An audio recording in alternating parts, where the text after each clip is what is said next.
Hi, I'm Tony Beckwith. I'm the studio head for Blackrock Studio.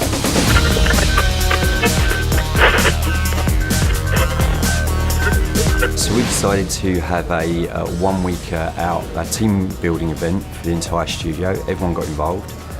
We split the entire studio up into 17 teams of about 6 to 7 people in each team. And each team in that week had to come up with a mini game.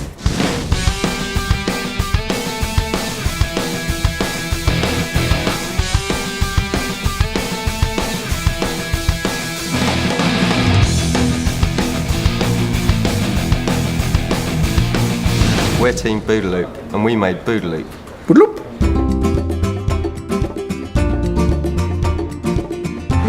We've had a great idea, and great ideas have always got to start somewhere. For us, it was here. It's an underwater pin bubble game, so we've turned it upside down, and the ball is now a bubble which you had to keep at the bottom.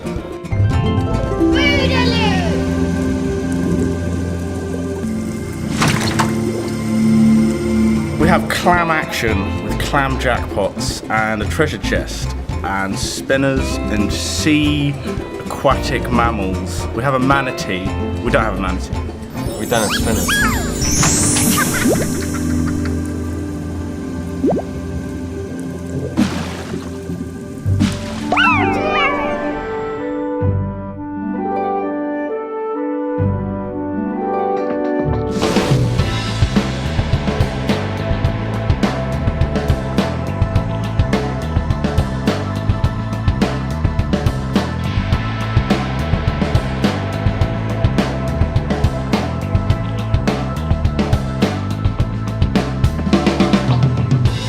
We're on Team Boozman Puck, and the game we were working on is called Doodle Wars. What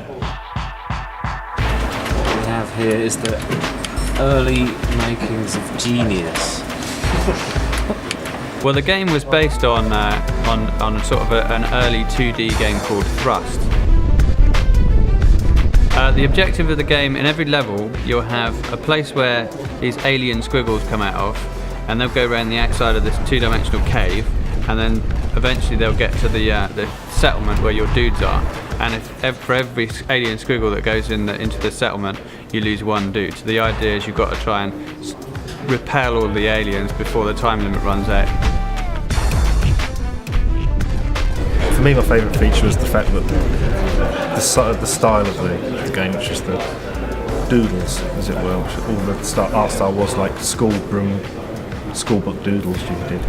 So the idea was that it's stuff that you'd do at the back of the class, doodle around. You'd have like a little kind of environment and you'd shoot one another. That's where it started.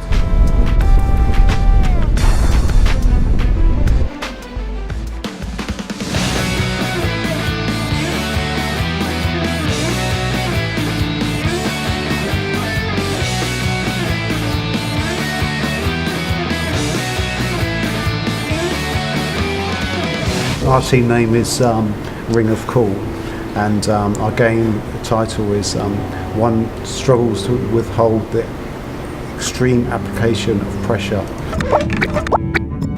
The objective of the game is to collect fish whilst being humiliated standing in front of this controller.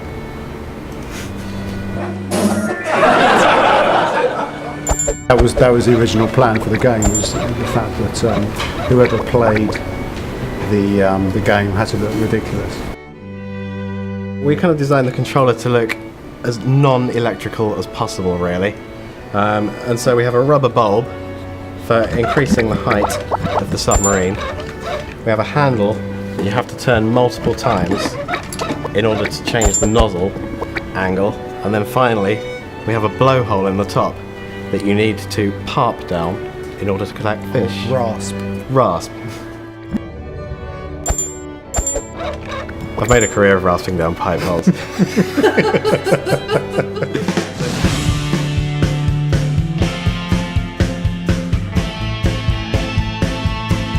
Well, it's been quite a busy day actually because I've been covering for half of the design team. The name of the team was Six Man a Boodle because there was six of us and there was me.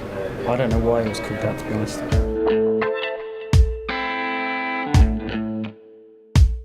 The name of the game was Quench, and the idea behind it was a humorous look at games development and how during the crunch period at the end you do lots of late nights, you eat lots of takeaways, and people generally balloon and get fatter and fatter and fatter. So in the game you continue to get fatter, your character gets fatter and fatter and fatter. You have to eat healthy food to get thin again. Otherwise you can't get through the level and make it to the end of the milestone. Haha.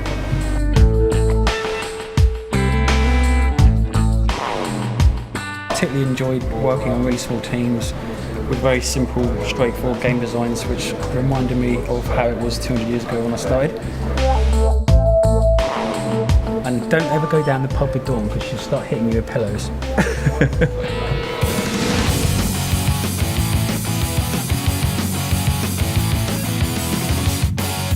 Lunchtime on Thursday, we've got some new stuff to show you. The name of our team is Albatross, and that came about because one of the team members has got a bit of a fetish for albatross birds.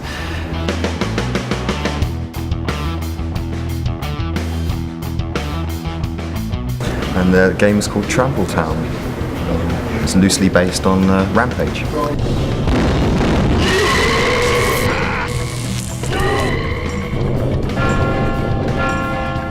It's Rampage with a dance mat basically, so you dance around on a mat and smash up buildings and cars.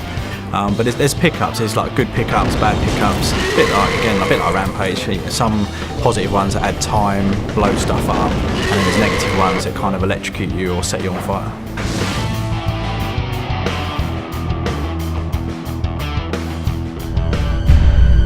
The game's called Cathatel. It's a mixture of arcade and puzzle game. It's very much a real-time moving game, and on some of the later levels it can be quite a challenge. The way we developed it is we started off with a character mode version of the game. Meantime we had a little engine working, put the two together, it all worked first time, which is really good. The team name was Too Many Cooks, and the game was kind of inspired, I guess, from the restaurant over the road called What Mania.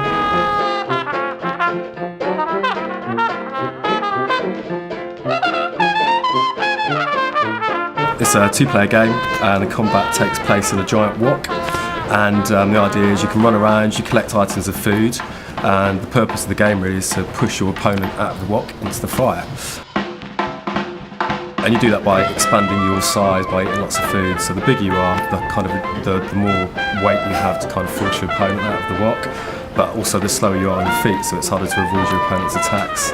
But yeah, that's kind of where we're at, really. That's pretty much it. I couldn't have put it better myself.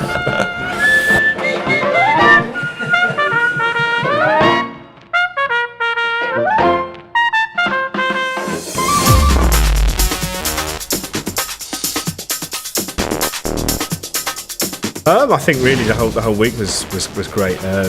We kind of went through a sort of year's worth of game making in a week, through the whole kind of team forming, brainstorming, getting the game running, and then sort of trying to put some tiny bit of polish on it before the end. It was fantastic, really.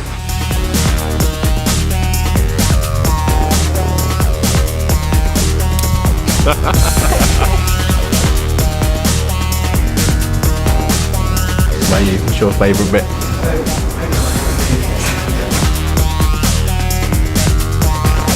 The highlight of my week was right on the last day, right at the end, putting lots of silly messages about Nick Baines in one of the levels.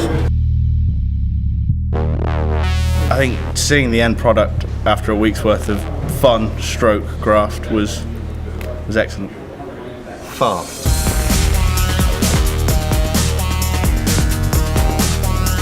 It was an intense period, wasn't it? I think like the last day on the Friday we had like half day, so we kind of experienced the beta phase of development as well as kind of final submission in the space of like a couple of hours. So yeah, it's pretty intense, but it's really enjoyable. It's good fun.